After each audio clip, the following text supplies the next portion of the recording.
Hi, my name is Arjun, and this is a presentation on the 10-year forecast of automation potential long-term impact.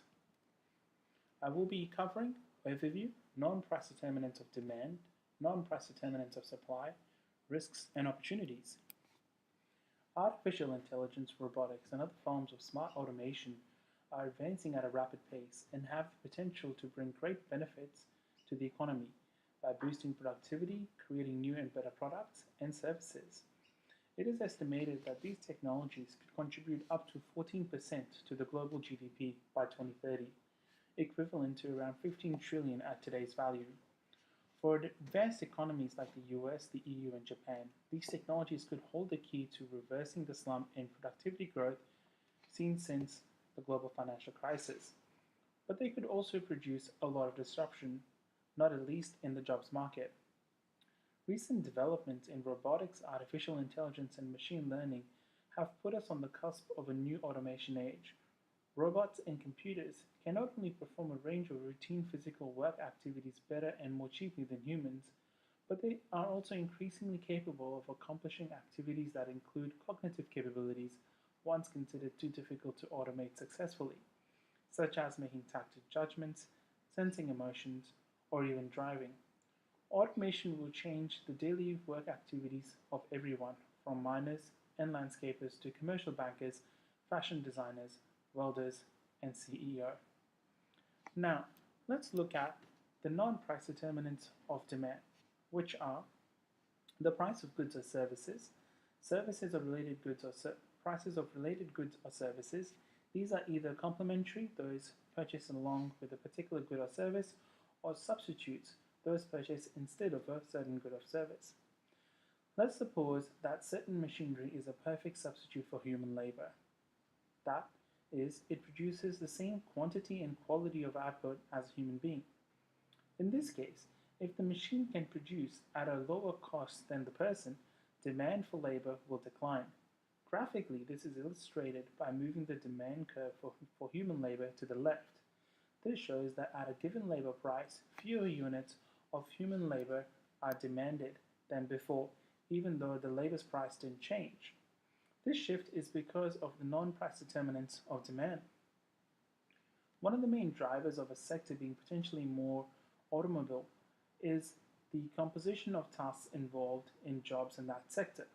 Workers in sectors such as manufacturing, transport, and storage spend a large proportion of their time engaged in manual tasks and in conducting simple administrative and routine tasks, as shown in the right-hand pane for manufacturing.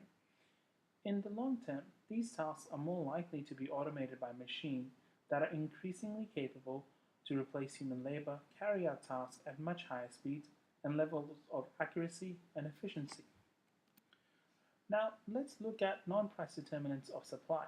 These are changes in production technology and changes in cost factor inputs. Let's take Amazon as an example. The company has over the last 3 years increased the number of robots working in its warehouse from 1,400 to 45,000. Over the same period, the rate at which it hires workers hasn't changed. This take-on trend is that robots help Amazon keep prices low, which means people buy more stuff, which means the company needs more people to man its warehouses even though it needs fewer human hours of labor per package. Bruce Welty, the founder of a fulfillment company that ships more than 1 billion of e-commerce orders each year, and another company called Locus Robotics that sells warehouse robots, says he thinks the threat to jobs from the latter is overblown, especially as the rise of e-commerce creates more demand for warehouse workers. Automation effect on labor supply is hard to predict. Technological advances related to automation might also shift how much people are willing and able to work. For instance, autonomous vehicles might turn commuting into productive work time, or autonomous vehicles could chauffeur kids to schools and activities, freeing up parents to work more hours.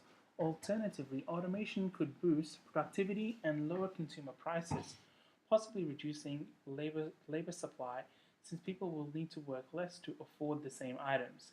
It is far from clear which of these effects will win out. Now let's bring this together in the supply and demand forecast. Let's illustrate the supply and demand elasticity and inelasticity. Consider the impacts that a new technology, for example, the automation of weaving loom, can have on the supply and demand for a good in a competitive market, such as cotton cloth with a focus on price. When elasticity is high, a small change in price has a disproportionately large impact on the quantity demanded. For example, if a new technology improves the productivity of output, this decreases the production cost per unit of cloth. In competitive markets, the productivity savings can be passed on to consumers by lowering prices. In the example on the screen, the price of cotton cloth per unit decreases from $4 to $3, point A to point B. This yields a 10-unit increase in the quantity demanded. But if the price were to further decline from $3 to $2, from point B to point C, the proportional change of price required to achieve another 10-unit increase is higher. That is, to achieve a 10-unit increase in quantity demanded at point B to point A requires a 25% decrease in price, whereas achieving another 10-unit increase from point B to point C requires a 33% drop in price. So demand is becoming more inelastic because consumers are less responsive to change in price. When a new productivity enhancing technology is introduced, it reduces the production cost per unit of the good, shifting the supply curve to the right.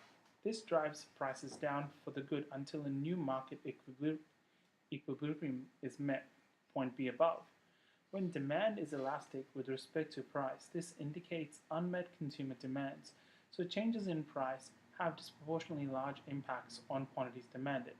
If the demand for the good grows fast enough, then the demand for labor will increase, despite the automation technology reducing the labor required per output of unit. This can offset the labor-saving effects of automation. In conclusion, there are a lot of risks and opportunities, and these include automation can create winners and losers. Some will benefit more than others. In the recent years, there has been a rise in male unemployment across Europe and US, particularly in unskilled males. Automation can also have an effect on equality, and automation may also increase corporate benefit, but not necessarily median wages. Thank you.